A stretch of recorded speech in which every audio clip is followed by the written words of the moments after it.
morning, good afternoon, good evening. The Zanu PF factional war is hotting up.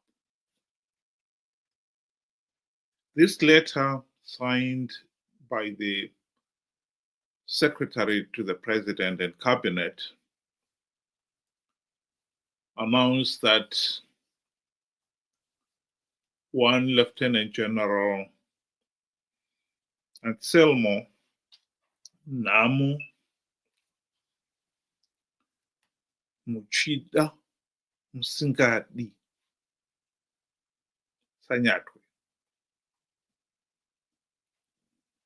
is retired from the army and reassigned as a minister, cabinet minister.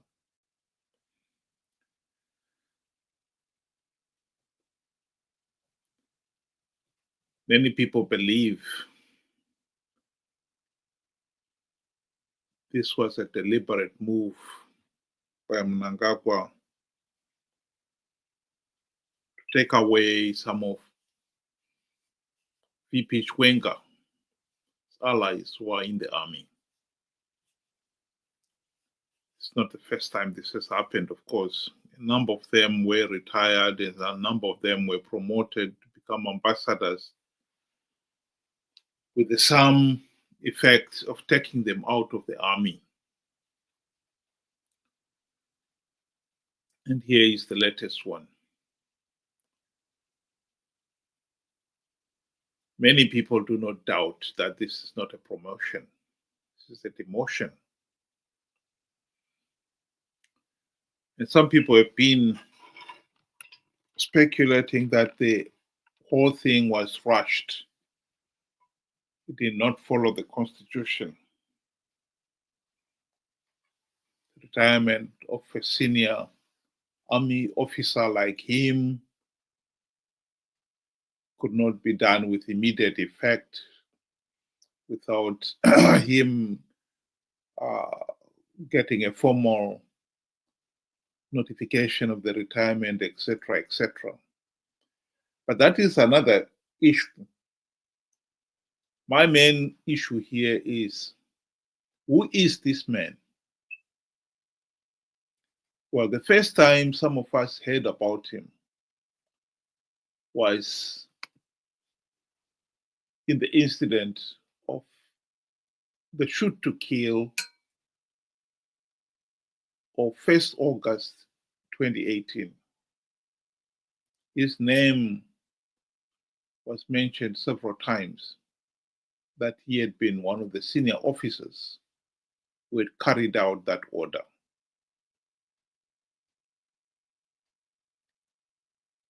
Shoot to kill. What the army was doing that day was shooting people who dared to protest that the elections have been rigged.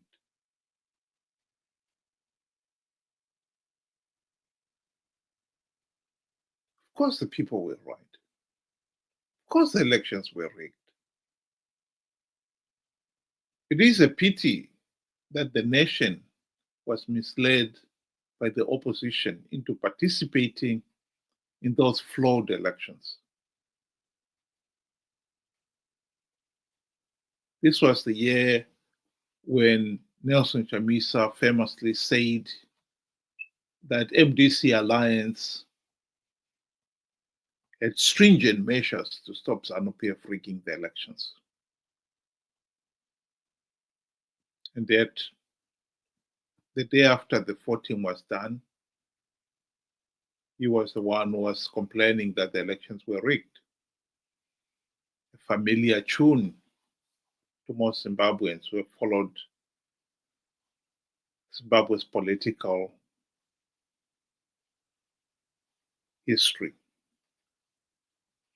The opposition saying 1 minute that they will win rigged elections, and then the next minute after the voting is done, complain that the elections were rigged. But to come back to our friend, that was the first time people heard about him. Here was a video that later circulated after he was promoted in the army to the position that he is now being retired from. Zanu PF ichatonga kuzvika madhokwi amera nyanga.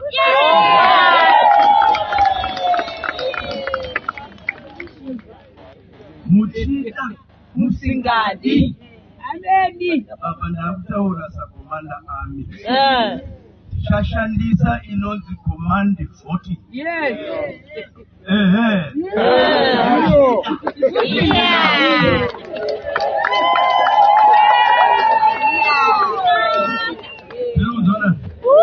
Yaya masapuku wariti wemusanga tazvigadzira. Yes. Amen. Zanu PF. Amen. Na team nangagwa. Amen. Pasine mandu. Ayo. Security forces saka peace mkuru we mountain ini.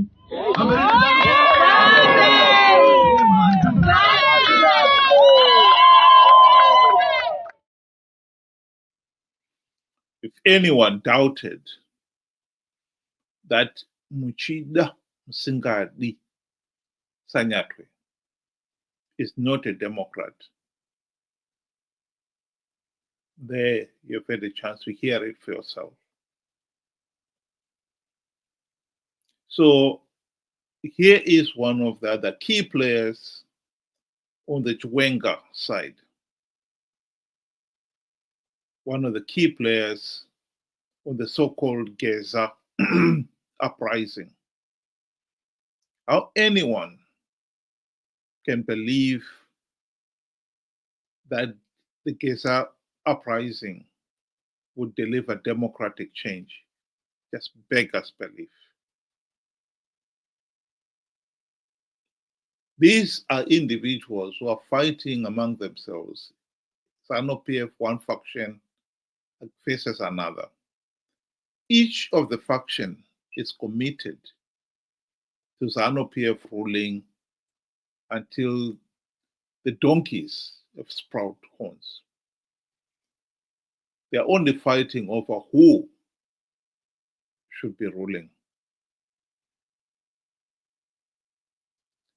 I would like to play a video clip of Geza.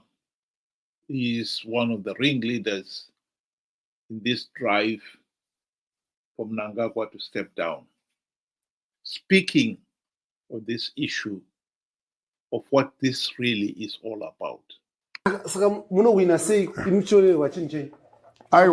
Aiwaga. Mirani kutauri imwe zvinhu zvinoitika. Handii ndiri kutokutaurira. Kurauza kuti handina kupusaka because ndiri kutokutaura utozviziva. You know, takapusaka ndisikakutauriri zvese. We'll deal with this situation at the appropriate time. But ndiri kutokutaura kuti commander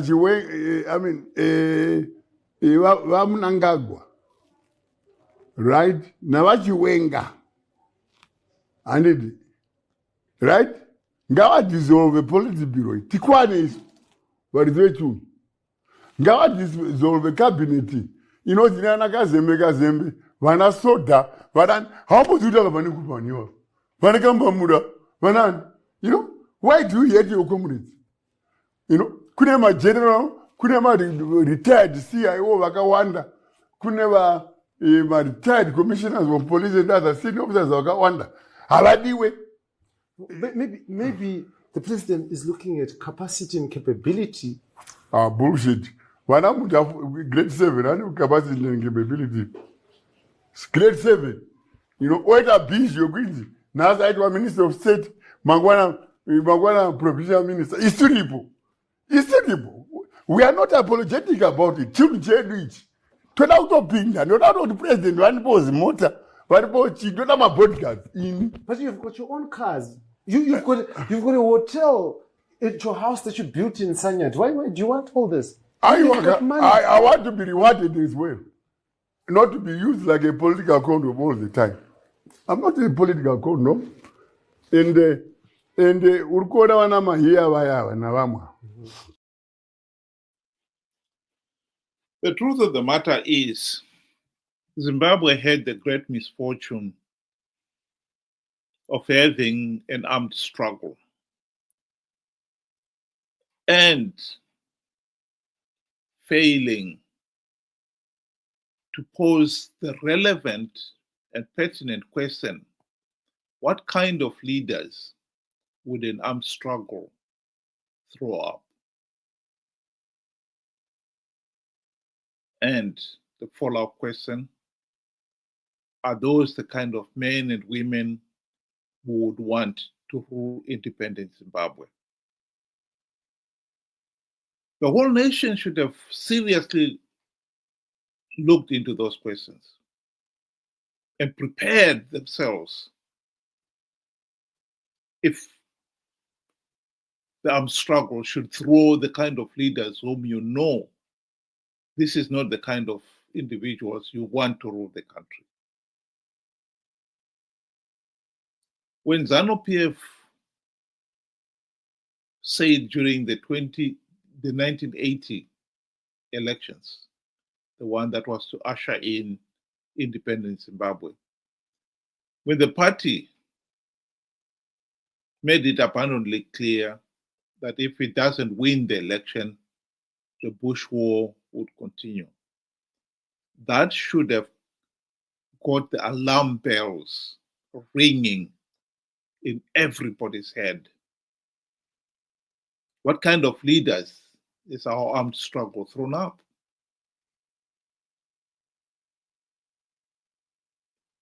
One man, one vote was one of the pillars of the armed struggle. One man, one vote, a meaningful say in the governance of the country, is more than just a right. It is the essence of good governance. That is important.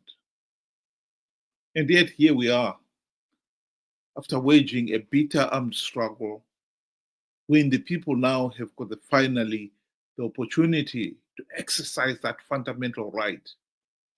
They are told that if you vote and we don't win it,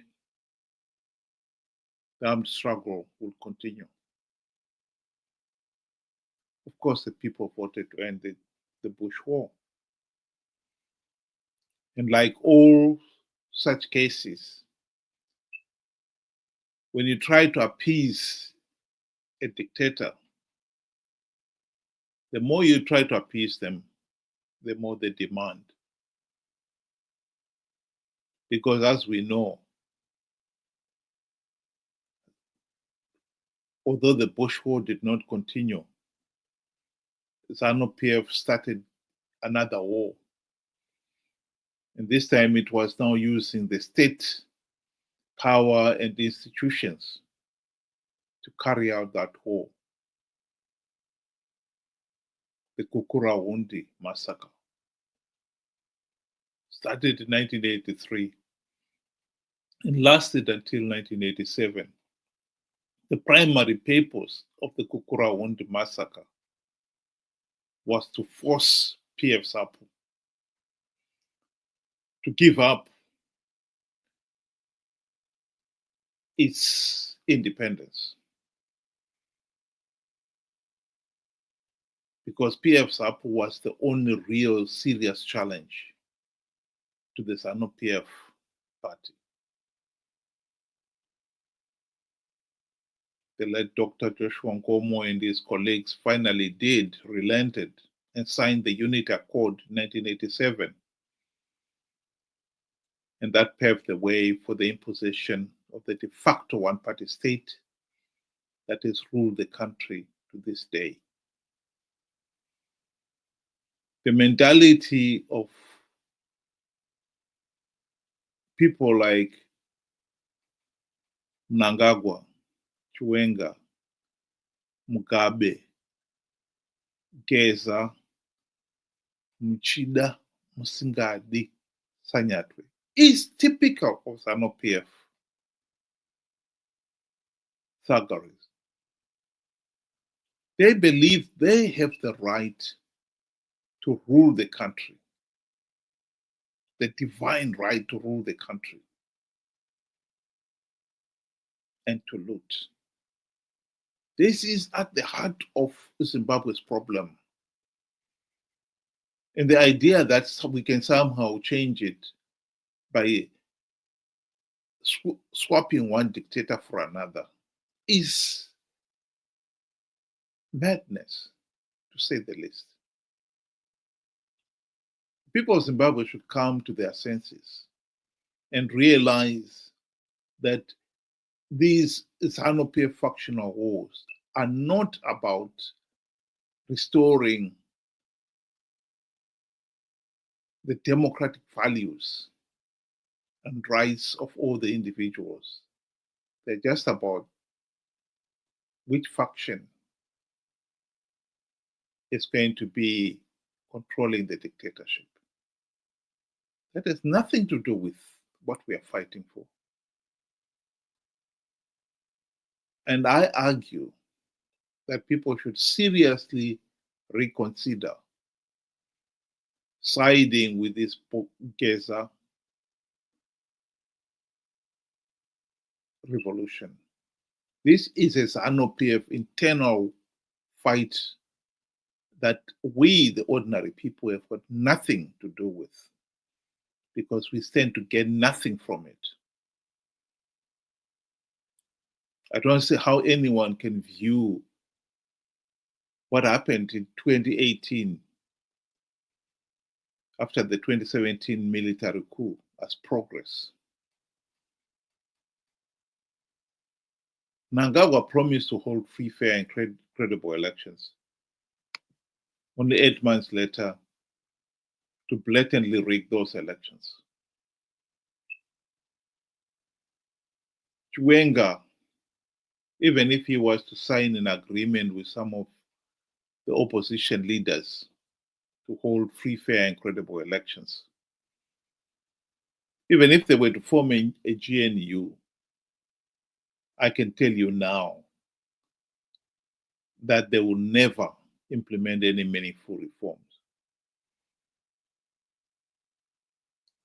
Yes, they will make it very attractive for those opposition parties to continue participating in the flawed processes. Just like Mugabe bribed Morgan Tsvangirai and company during the 2008 to 2013 GNU. First of all, to do nothing about implementing reforms, and then to keep on participating in flawed elections. After 45 years of rigged elections, with the country in serious economic trouble, more than 50% of our people are living in abject poverty. Corruption has never been this bad. They're considered to be the textbook case of failed state to the whole world. We need to put an end to this. And how anyone can think that fighting Mnangagwa side by side with Muchida Musingadi, Sanyatwe is progress. Beggars belief. Really beggars belief. It's madness. We need to come to our senses. This is madness. This factional war has nothing to do with democracy, and therefore the ordinary people should have nothing to do with the factional war. Zanu PF are fighting among themselves. Leave them to fight each other. We have no business in it. We are fighting to end the dictatorship. They are only fighting